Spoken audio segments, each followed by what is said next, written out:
پاک افواج کی افغان طالبان کے خلاف موثر فضائی کارروائی، قندھار میں ٹیکنیکل سپورٹ انفراسٹرکچر تباہ۔ آپریشن غضب للحق کے تحت 14 اور 15 مارچ کی درمیانی شب افغان طالبان اور فتنہ الخوارج کے دہشت گرد ٹھکانوں سمیت فوجی تنصیبات کو کامیابی سے نشانہ بنایا گیا۔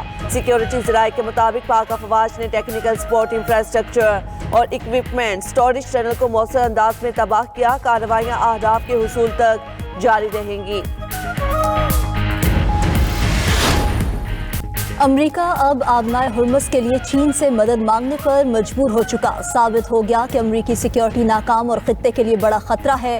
پڑوسی ممالک غیر ملکی افواج کو اپنے ملکوں سے نکال دیں۔ ایرانی وزیر خارجہ عباس عراقچی کا خلیجی ممالک کو مشورہ۔ گولخات پر حملہ پڑوسی ممالک کی سرزمین سے کیا گیا۔ جوابی حملے کے لیے اپنی دفاعی صلاحیتوں کے استعمال سے گریز نہیں کریں گے۔ آبنائے ہرمز دوستوں کے لیے کھلی ہے، لیکن دشمنوں کے ٹینکرز اور جہاز نہیں گزرنے دیں گے۔ عراقچی نے مزید کہا کہ نئے رہبر اعلیٰ کی قیادت میں کوئی مسئلہ نہیں، وہ آئین کے مطابق اپنے تمام سرکاری اور مذہبی فرائض انجام دیں گے۔ ادھر ایرانی فوج کا جزیرہ خارگ اور بو موسیٰ پر حملوں کا سخت جواب دینے کا اعلان۔ کہا اماراتی عوام سے اپیل ہے کہ ابوظہبی، دبئی اور فجیرہ کی بندرگاہوں، ڈاکس اور امریکی ٹھکانوں سے فوری انخلا کریں۔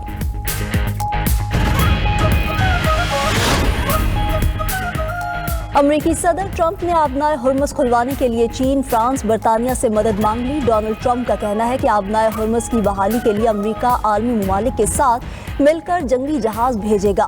امید ہے چین، فرانس، جاپان اور برطانیہ اپنے جہاز بھیجیں گے۔ ہم جلد ہی آبنائے ہرمز کو کھلا، محفوظ اور آزاد بنا دیں گے۔ امریکی صدر کی سعودی عرب کی پرنس سلطان ایئر بیس پر 5 ریفیولنگ طیاروں کو نقصان پہنچنے کی تصدیق۔ کہا 5 میں سے 4 طیارے مرمت کے بعد دوبارہ خدمات انجام دے رہے ہیں۔ 5واں طیارہ بھی جلد بحال ہو کر متحرک ہو جائے گا۔ ادھر کویت کے احمد الجابر ایئر بیس پر ڈرون حملے میں 3 فوجی اہلکار زخمی۔ عراق میں بھی امریکی سفارت خانے کے ہیلی پیڈ پر میزائل حملہ۔ بحرین میں بھی امریکی اڈے پر میزائل اور ڈرونز داغے گئے۔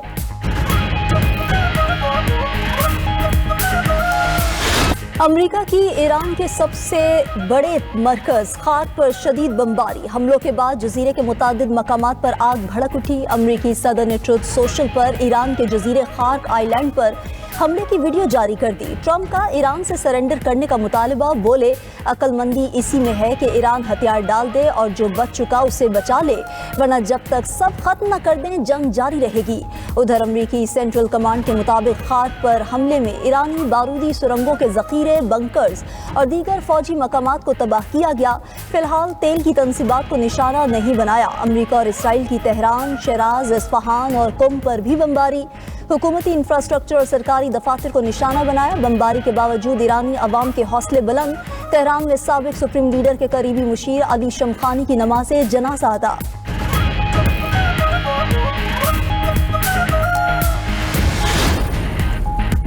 ایران کی جانب سے میزائل حملوں کی نئی لہر کا آغاز۔ ایرانی میزائل آئرن ڈوم کو چکمہ دیتے ہوئے اہداف پر جا لگے۔ تل ابیب سمیت متعدد شہروں میں آگ بھڑک اٹھی، کئی عمارتیں اور گاڑیاں تباہ۔ اسرائیلی شہر ایلات، شوہم اور رشون لیزیون میں بھاری نقصان۔ اسرائیلی میڈیا کے مطابق میزائل میں کلسٹر وار ہیڈ تھا، جس سے متعدد عمارتیں متاثر ہوئیں۔ ایران اور حزب اللہ کے حملوں میں اب تک 14 اسرائیلی ہلاک اور سینکڑوں زخمی ہو چکے۔ سائرن بجنے پر خوف کے شکار شہریوں کے بھاگنے کی ویڈیو بھی منظر عام پر آنے لگی۔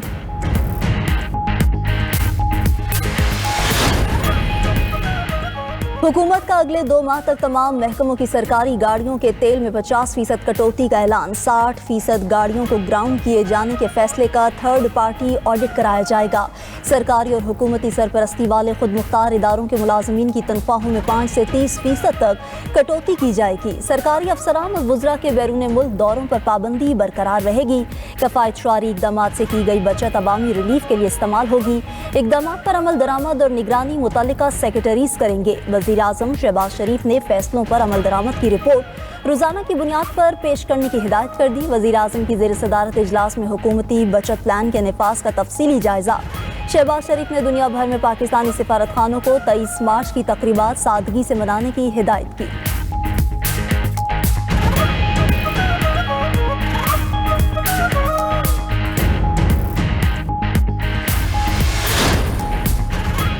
اسرائیل اور لبنان میں براہ راست مذاکرات جلد شروع ہونے کا امکان۔ اسرائیلی اخبار کے مطابق مذاکرات پیرس یا قبرص میں ہوں گے۔ ٹرمپ کے داماد جیرڈ کشنر بھی مذاکرات کا حصہ ہوں گے۔ فرانسیسی صدر لبنان اور اسرائیل کے درمیان ثالثی کی پیشکش کر چکے۔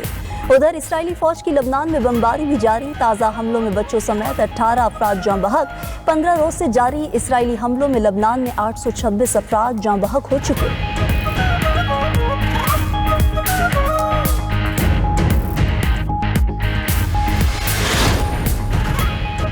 دنیا کو جنگ میں جھونک کر ثالثی کی آڑ میں امریکی صدر ٹرمپ کے داماد جیرڈ کشنر مال بنانے میں مصروف۔ مشرق وسطیٰ میں سفارتی سرگرمیوں کے ساتھ اپنی کمپنی کے لیے فنڈز حاصل کرنے کی کوششیں بھی کرتے رہے۔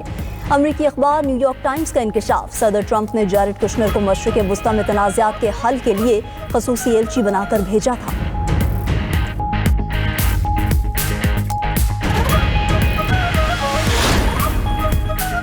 مشرق وسطیٰ میں جاری جنگ میں تارکین وطن سب سے زیادہ متاثر۔ یو اے ای میں دوسرے ممالک سے آئے مزدور طبقہ روزگار کے لیے پریشان۔ ہزاروں لوگوں کی مالی صورتحال خطرے میں پڑ گئی۔ سیاحوں کا مرکز دبئی کا جمیرہ بیچ ریزیڈنس اب خالی پڑا ہے۔ ہوٹل اور ریسٹورانٹ ویران ہے۔ دنیا کے سب سے اونچے فیرس وہیل کی سروس بھی بند ہے۔ میوزیم رعایتوں کے باوجود سیاحوں سے خالی ہے۔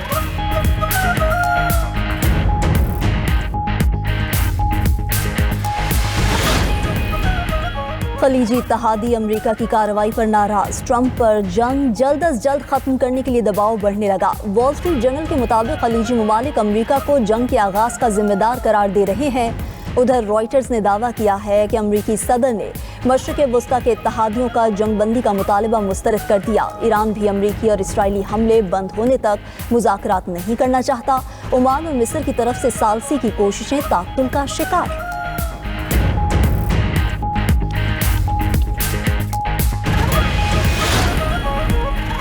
ایران جنگ کے پہلے 3 دن میں خلیجی ممالک نے 800 پیٹریاٹ انٹرسیپٹر میزائل فائر کیے۔ دی اکانومسٹ کے تجزیے کے مطابق یہ تعداد یوکرین جنگ میں 4 سال کے دوران استعمال 600 پیٹریاٹ میزائلوں سے بھی زائد ہے۔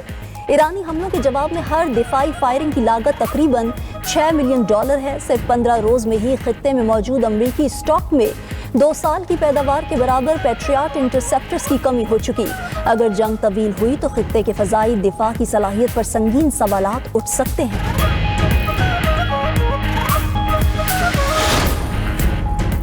مشرق وسطیٰ میں بڑھتی کشیدگی میں کمی کے لیے وزیر اعظم شہباز شریف کی کوششوں کا اعتراف۔ پاکستان میں سعودی عرب کے سابق سفیر ڈاکٹر علی عواد اسیری کا کہنا ہے کہ شہباز شریف نے سعودی ولی عہد محمد بن سلمان سے اہم ملاقات کی اور مکمل یکجہتی اور حمایت کا اعادہ کیا۔ موجودہ بحران میں پاک سعودی اسٹریٹجک دفاعی معاہدہ اہمیت اختیار کر گیا ہے، جس کے تحت ایک ملک پر حملہ دونوں کے خلاف تصور کیا جائے گا۔ اپنی سفارت کے دوران پاکستانی عوام کی گرم جوشی، وفاداری اور خلوص کا خود مشاہدہ کر چکے۔ حکومتی رہنماؤں سے لے کر عام شہریوں تک ہمیشہ سعودی عرب کے لیے احترام اور پیار کا گہرا احساس رہا۔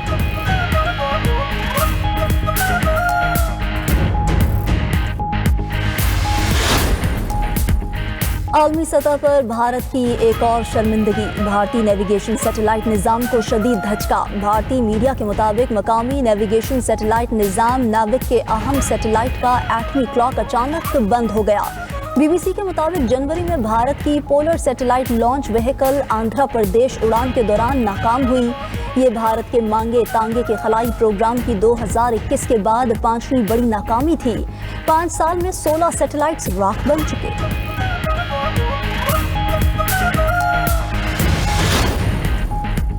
مشرق وسطیٰ کی کشیدگی کے باوجود ملک میں پیٹرولیم کا مناسب سٹاک موجود۔ سپلائی چین ہموار انداز میں جاری ہے۔ وزیر خزانہ محمد اورنگزیب کی زیر صدارت پیٹرولیم قیمتوں کی نگرانی کمیٹی کے اجلاس میں بریفنگ۔